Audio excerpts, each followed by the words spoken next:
closer to home, when they can where they can earn education credits and stay connected to their families instead of sending them hours away to upstate facilities where these vital components to success are impossible. Jailing children should not be an economic development policy. I also know that the governor did recognize that youths are highly capable of change and that we must use every resource at our disposal to intervene while we can and help that young person get on a productive path. Now we're here today to talk about how we can take that next step. Our children are still hurting. We must build on the state's commitment to do what we know works. We've made progress for youth in the juvenile justice system thanks to the work of many people like you, but this major problem still exists. Once a child turns 16, he or she can no longer benefit from these reforms.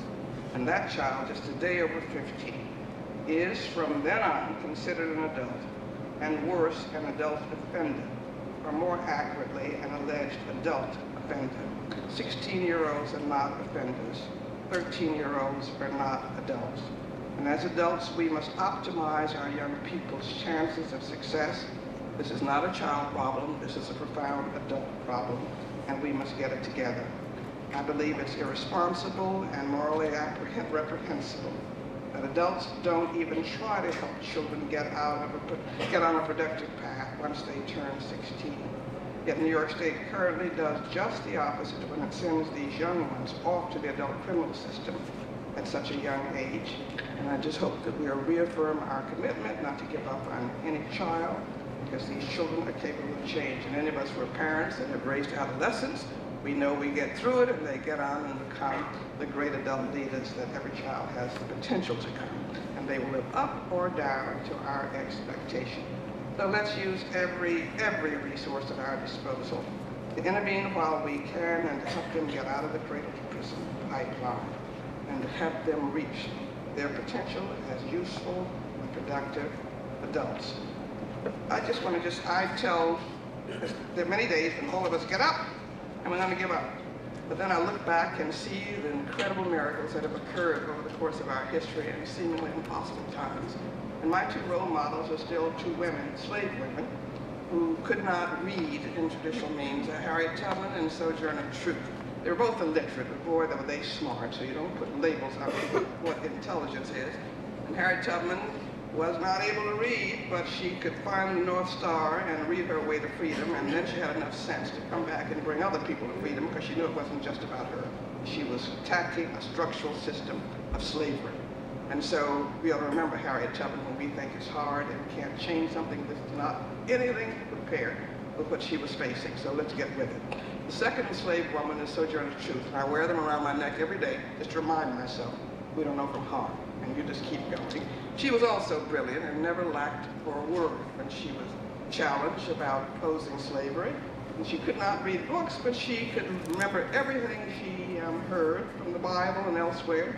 And she always knew just what to say when somebody said they didn't pay attention to her anti-slavery talk or to her anti-second-class treatment of women. She was the first woman to challenge, slave woman, to challenge the loss of her child during slavery. She just kept fighting back. And my favorite of many favorite Sojourner Truth stories came one day when she was speaking out against slavery and she got heckled. An old white man in the audience who said to her, "Old woman, I don't care anymore about your anti-slavery talk than for an old flea bite." And she snapped back at him and said, "That's all right, the Lord willing, I'm going to keep you scratching." Many times we think we've got to make big changes all at once. Enough strategic fleas biting and biting, if there are enough of us, and they flick some of us off, we keep coming back and make the biggest dog uncomfortable. The civil rights movement was not put together by a bunch of few people sitting in a room. It was those ordinary people of grace who were determined that their children were going to have a better life. Children in New York State's juvenile justice facilities and who were at risk of adult incarceration deserve a better life. They deserve to be children. They deserve to be adolescents. And let's just put aside everything that gets in our way of not biting and biting and biting. I'll just tell you, let's have enough fleas up to Albany long enough, enough fleas down to City Hall, enough fleas up, we can move the country to do what is right. So become a massive flea corps, and you'll win this issue this year. Thank you.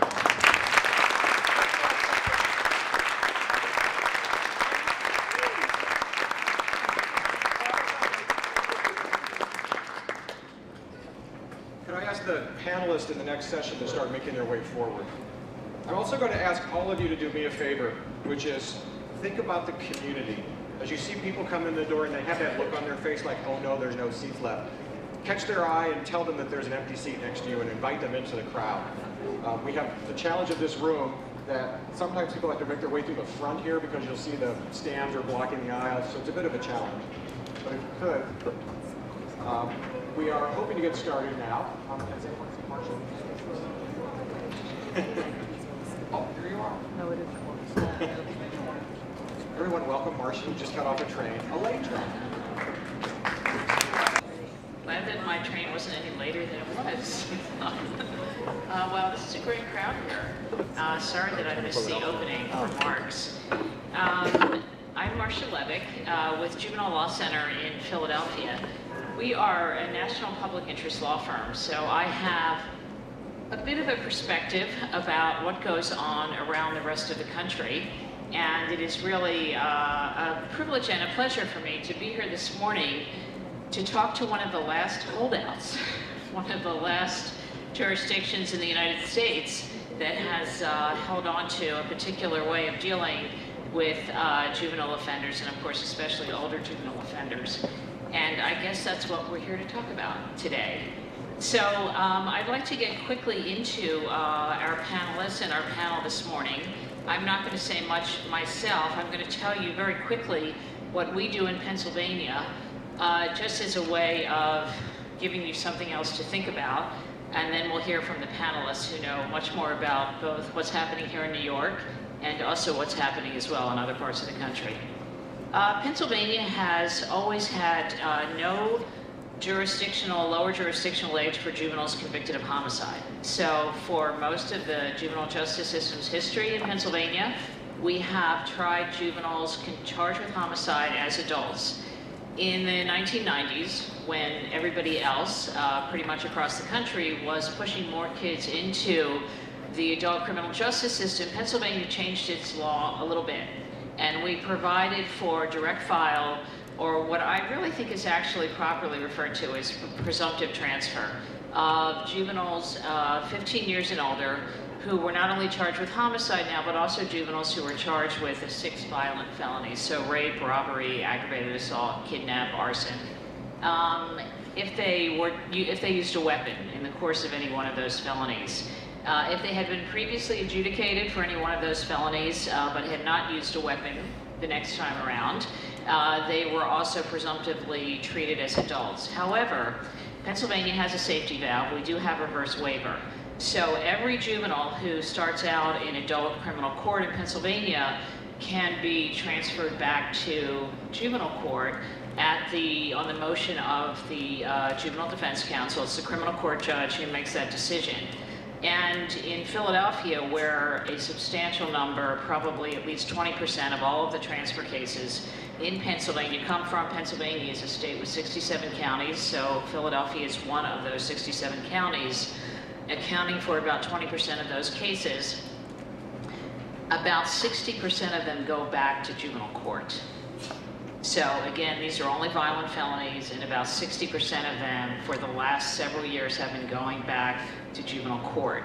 I know that the juvenile court judge who handles those cases has often said that if we either had blended jurisdiction or extended jurisdiction to 24 or 25, he would send even more of them back. So something interesting to think about. Okay, let me turn to our panel now. So on our panel, we have Tammy Steckler, who is the attorney in charge of the Juvenile Rights Division here at Legal Aid New York. I'm sure all of you New Yorkers are very familiar with her, has been doing this work for a long time. I'm going to let you read the specifics of her bio that are in your materials. Marc Schindler, also an old friend and colleague, but not old, as in long-term. Currently the executive director of the Justice Policy Institute in Washington, D.C. I've had the pleasure of working with Marc in a variety of iterations of his positions over the last many years, someone extremely knowledgeable in the field of juvenile justice. Kathleen Rice, who I'm meeting for the first time right now, hi, is the district attorney of Nassau County, which is a diverse suburban community. You all know this, of 1.3 million people in Long Island. She started as an assistant district attorney in New York, apparently was in my city of Philadelphia in the U.S. Attorney's Office. So welcome to all of you. The game plan this morning is really just to have a conversation here among the three of us. That seems a little bit weird because you're there and we're here and there's so many of you and so few of us. But we're going to try to have a conversation to get this going. So what I'd like to do is to really start with Tammy and ask you to do two things. One, if you could give us the lay of the land of what's currently in play or what has been proposed here in New York to deal with raising the age.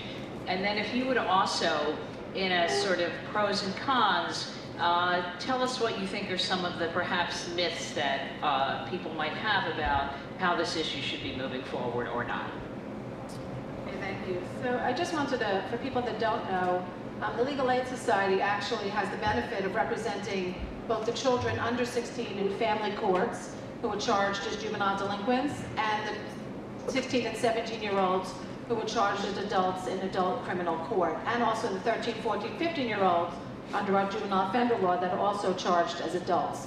So we have a wide breadth of perspective on what happens with these clients in both systems, which I think is important for the raise the age argument, right? So what I wanted to really talk about, so I was asked to talk a little bit about what's going on in New York now, and I think that's a frustrating question, probably for, can you raise your hand if that's a frustrating question for you? I mean, because it's a very frustrating question for me, because I'm not even really sure what's going on in New York right now. There are so many different conversations going on among different groups with different ideas. And I think it's pretty distressing that in New York we haven't really come up with one really good idea that we can all sort of wrap our minds around and work on developing. So we're still in the conversation stage, which quite frankly is kind of embarrassing. It's embarrassing to be behind the 8 ball. And we are so far behind the 8 ball, we're not even on the pool table in New York. But it's really embarrassing to still be talking about this as if there's any question at all that we need to raise the age. We should be turning the page. We should be at the end of the book, right? We should have read it by now. So to talk about what's going on in New York, all I can say is not enough, not nearly enough. And we really need to move this conversation towards its end game, which is how are we going to implement a system that actually raises the age and treats adolescents like adolescents. And quite frankly, as many of you know, especially if you have a 22-year-old still living with you, the age of adolescence has actually expanded over the years, right? So I think Vinny Shaw is going to talk a little bit about that later this afternoon. I won't spend more time, but I do want to say that any excuses, and I'm going to call them excuses even though it's going to offend people, that we have for not raising the age are just that. They're excuses. And I want to talk a little bit about the myths, but two in particular. And one is the myth of economics, the money that it would cost to do this, and the other is the myth of public safety. And as those of you who work with me on other entities or other groups know, that term public safety to me is the single most overused term when talking about youth justice. In terms of economics, I don't know, this isn't brain science, right? In terms of economics, sometimes short-term expenditures equal long-term gain, right? We know this in energy efficiency. We put solar panels in our house that cost a lot of money because we know in the long run we're saving money, right?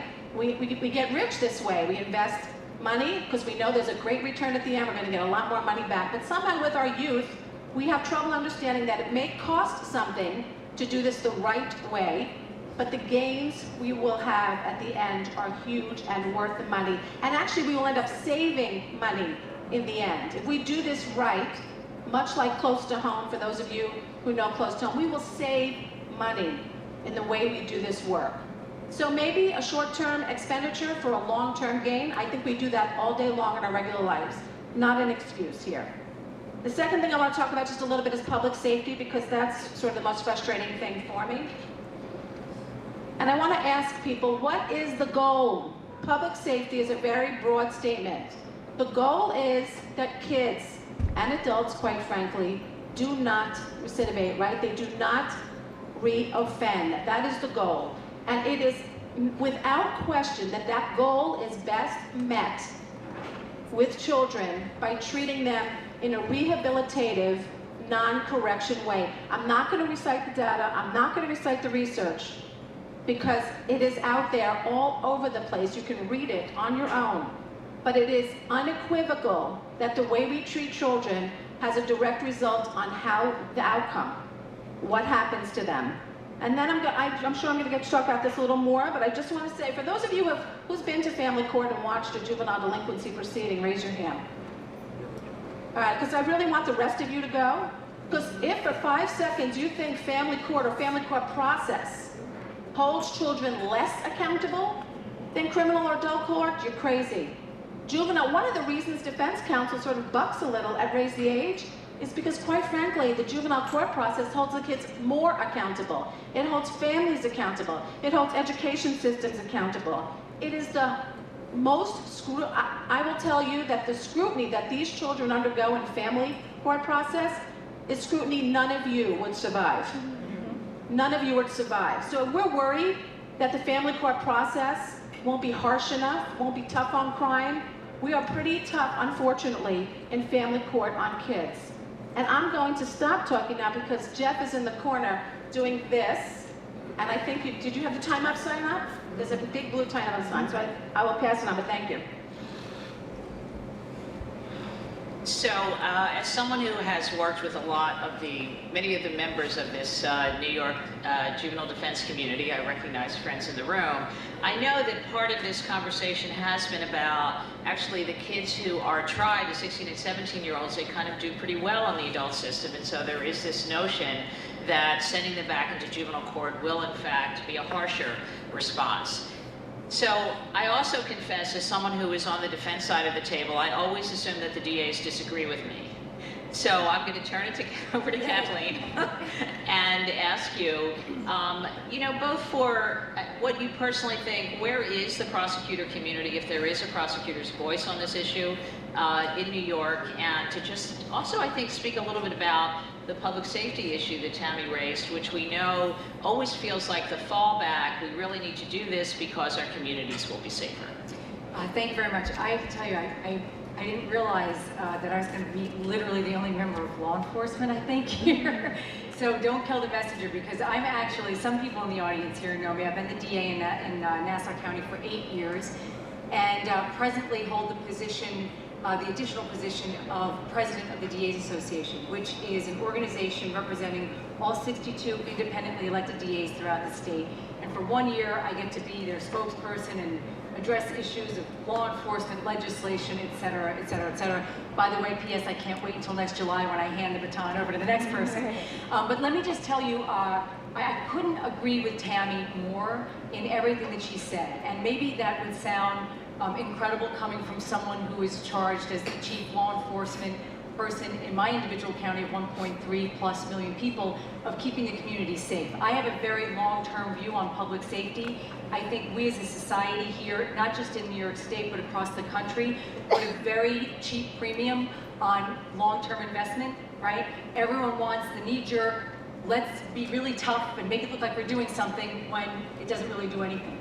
And so I just want to briefly go into what I'm doing in Nassau County, which is what is being replicated. Well, Judge Littman, first of all, is a wonderful advocate for juvenile justice. And he is, for all of you, I know you know him because he's a friend of John Jay, is the chief judge of the Court of Appeals here in New York and holds an enormous amount of control over the court system and how it works here, especially for juvenile offenders.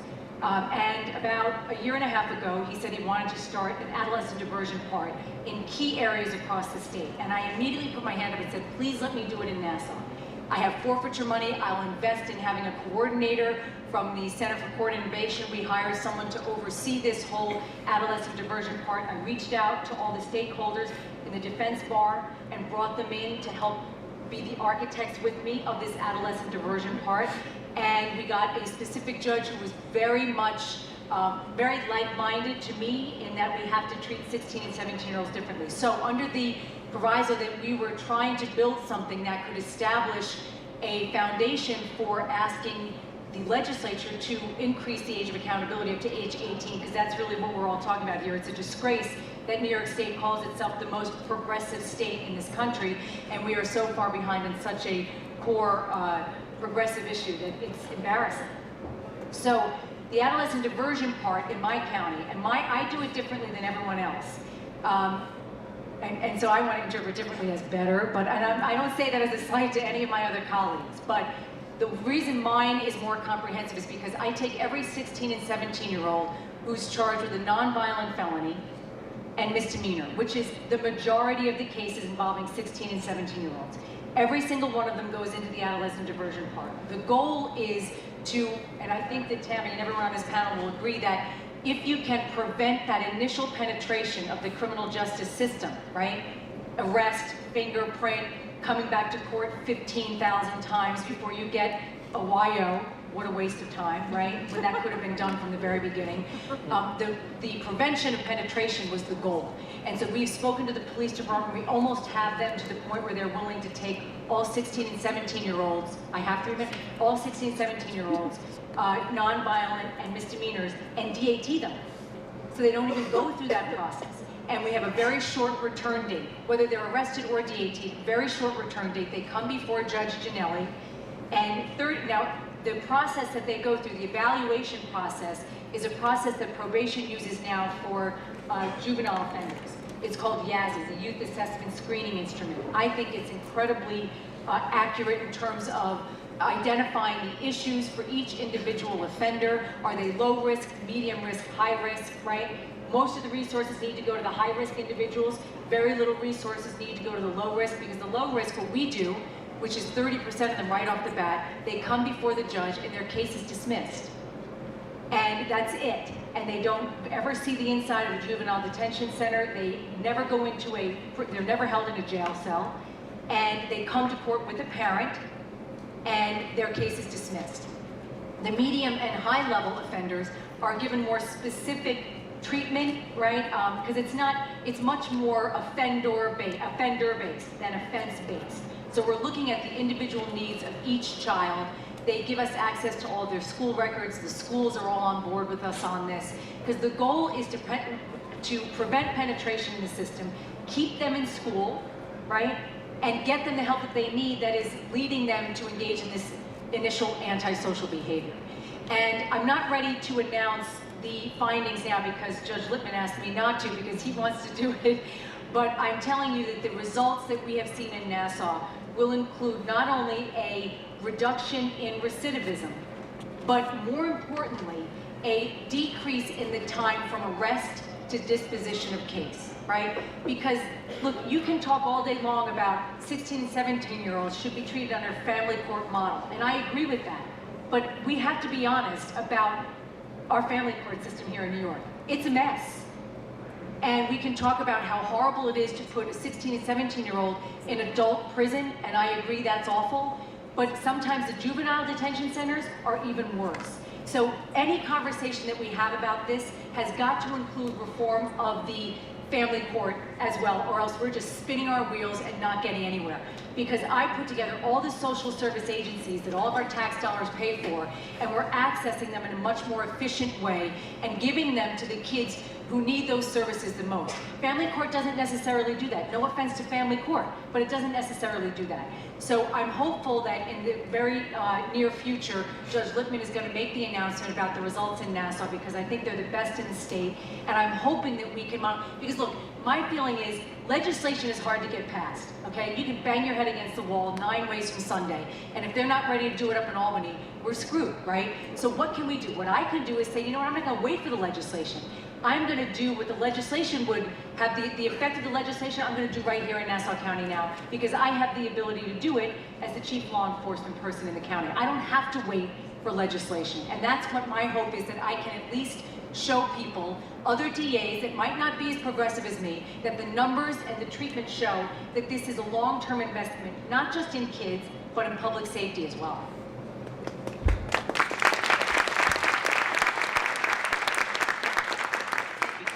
You spoke really fast, so you covered a lot of material there. Fast talk. 2 quick comments. So first of all, again, as an outsider, we like to beat up on New York for being so far behind the 8 ball here. So I want to say something positive about New York here and sort of take a stab at my own state. One of the things that at least you don't have here in New York is the juvenile life without parole problem that we have in other parts of the country. Pennsylvania actually has the largest number of juvenile lifers in the world. We have over 520, so you don't have that problem here. But let me also say that I think that, as I've already been listening to this conversation, that it's very easy to get stuck thinking about what is rather than thinking about what should be. And it strikes me that one of the really extraordinary and rare opportunities that you have here in New York is because you are looking at creating change when so many states have already been in this space, that it gives you this opportunity to think about what other states have done, what they've gotten right or what they've gotten wrong, and you actually get to build the best model. So one of the comments that I would just make about diversion is that there's a lot of research going on right now about diversion programs. The MacArthur Foundation, again, is in the midst of some of this current research, and some of the early research findings are showing that informal processing, kids who are not formally processed through the system but are diverted, have much better recidivism rates than kids who are formally processed. So something to think about. So let me turn to Marc Schindler to tell us not what is, but tell us what should be as we think about these issues going forward. Sure. Thank you, Marsha, and thank you for having me here. I grew up on Long Island, so I appreciate your comments, and so it's good to be here in New York. So I tried to think about this a little bit. If it's such a good idea, why haven't we already raised the age? And it seems like there's pretty substantial, almost complete agreement. That better? So it seems like there's a lot of agreement here on this panel. And we're seeing across the country now. So as Mayor Wright Edelman talked about earlier, we saw a wave of states changing their laws through the 90s. Almost every state changed the law to make it more difficult to, easier to prosecute kids in the adult system. But we're now seeing the pendulum